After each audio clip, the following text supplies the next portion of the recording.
Hello everyone, it's Dylan from Anime, and welcome to another My Hero Academia review. This time I will be reviewing episode 27, or season 2, episode 13, the very first episode of arc number 3, I guess you can say. I know a lot of people have told me it's Hero Killer Stains arc. That's not the official title for it, but we've got a new opening, we've got a new ending. I reacted to the opening, gave my initial thoughts. I really, upon binge watching it a few more times, I really do enjoy the new opening, the visuals and the song. Definitely not as much as the very first opening, but it's probably in the middle between Peace Sign and the day for me.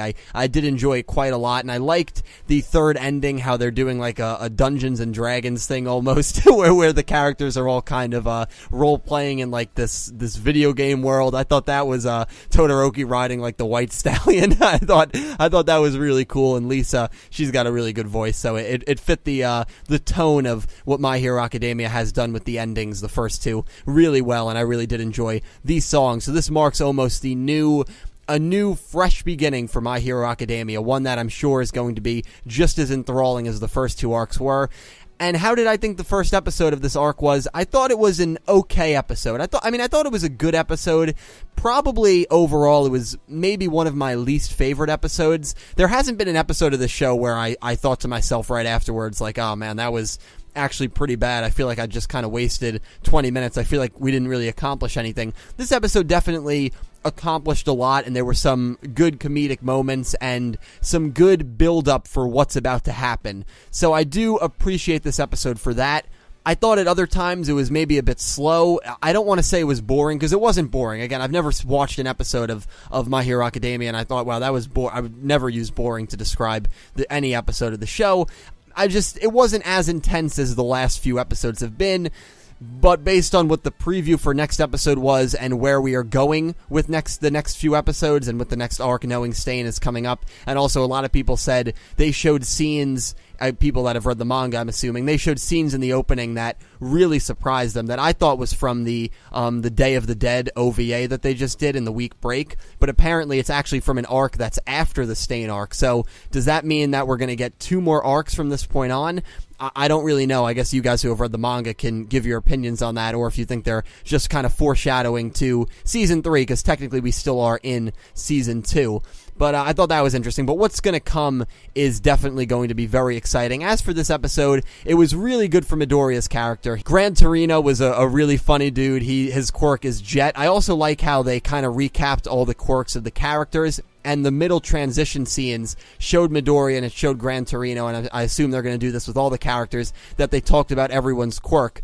And I really like that, because it just kind of reminds you, if you forget what their ability was, because there's just so many characters, and now that we're being introduced to more professional heroes who we don't really know much about, it's good to just kind of recap on quirks. So I like how they did that. I thought the episode was really well organized, and they showed almost everyone. There were some notable characters missing, like the electric guy and Mina, but other than that, they showed, and I'm sure there were a few others, they showed mostly everyone, which I did enjoy. They showed everyone working with the new heroes, and the focus obviously being Midoriya and Gran Torino. I thought the interaction between both of them was cool, and there was some interesting things that happened, and the main one to me was that we learn All Might's real name.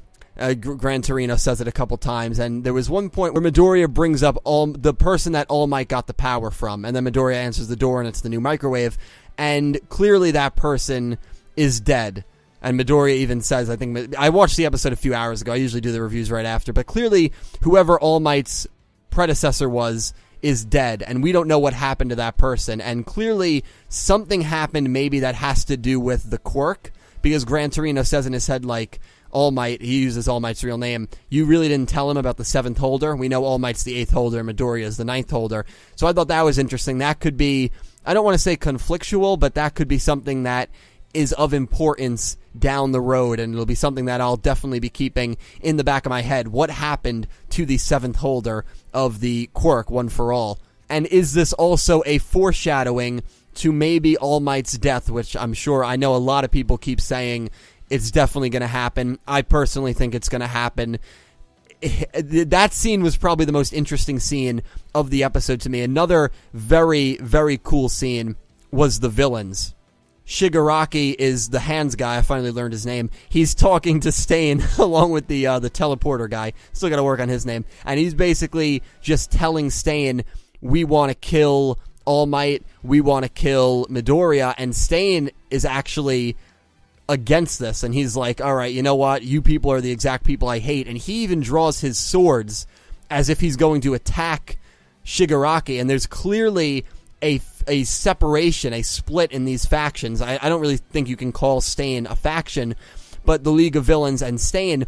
And the main reason of that is the preview. Shigaraki even says, I'm going to kill everyone, whether they're heroes or hero killers, clearly referring to Stain. And we even see in the preview, I believe it's Shigaraki holding the sword of Stain and deteriorating it in the preview for next episode. So the dynamic between these villains, who clearly they're villains and they can't get on the same page, that's going to be extremely fun and extremely interesting to watch. That was a chilling scene, and the fact that Stain was actually drawing his sword about to attack Shigaraki and whoever the leader is, because they're talking to the leader and the teleporter guy is like, should we stop this? And the leader's like, nope, you need to learn. Shigaraki needs to learn. He needs to mature. I believe that's what was being said in that scene. So that was a very cool scene to watch. And other than that, there wasn't too much to note. Again, it was just all about Midoriya understanding his power, and at the end of the episode, it seems he does get his power. He understands what he really needs to do, and it's that he can't think of this as like a special, like Super Smash Brothers Brawl. You get the Brawl Cube, and then, or whatever it's called. I haven't played Brawl in a while, and you can use that ability just once. You have to do this as if you're breathing, as if it's part of your daily life, and that's what Midoriya was failing to do. So we see him at the end of this episode do it, and his body gets bigger. We know All Might, when he's in this form, is just a very naturally huge guy, a muscular guy, and I imagine Midoriya is going to need to get to that point, or at least get to a mimic of that point, because he's still a small dude, and we kind of see that a little bit at the end of this episode. So that was really cool. Another scene that I loved is the Gene guy and Bakugo. That was an awesome dynamic. So the Gene guy is working with Bakugo, and he roasts Bakugo in front of everyone that's watching in the office. And the second Bakugo, like, looks like not gonna attack, but is gonna, like, start charging him, he just rips out I'm assuming it's his quirk where he can just grab people and wrap them up, and he completely immobilizes Bakugo, and he's like, my goal is to basically make you lose that smirk, smart-ass attitude, and I'm going to clean you up, and I'm going to make your mental state a lot better, because that is the one thing that, as a viewer, is holding Bakugo back, his thought that he is better than everyone. And I absolutely loved this Gene guy, maybe the MVP of the episode for me, because he was right on the money, literally took all of my thoughts about Bakugo right out of my mouth and just spewed them right to him. And then to immobilize him like that and just say, this next week, again, I'm gonna clean you up. That was an awesome scene. There was another really cool scene with Uraraka, and she was walking with the gun head, or the gun guy. And it's just funny because you have this really brutal hero. Brutal's not the right word, but this really strong guy who's talking about, like, cleaning up the city streets, and then you have cute little innocent Uraraka right behind him, just like kind of in shock, and I think she makes a comment about how he talks cute or something like that. And so the comedic moments like that were funny. You saw Mount Lady with Mineta, you saw another hero with Momo and someone from Class 1B.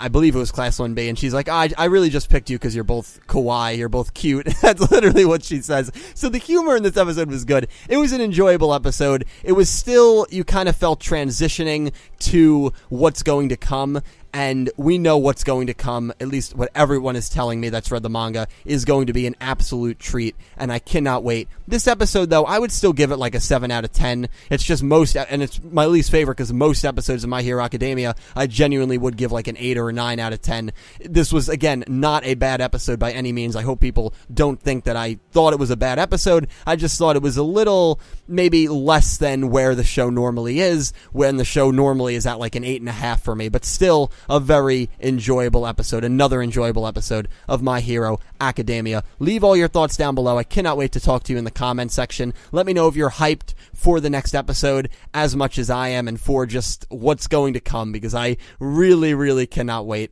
Have an amazing day, everyone, and thank you so much for watching.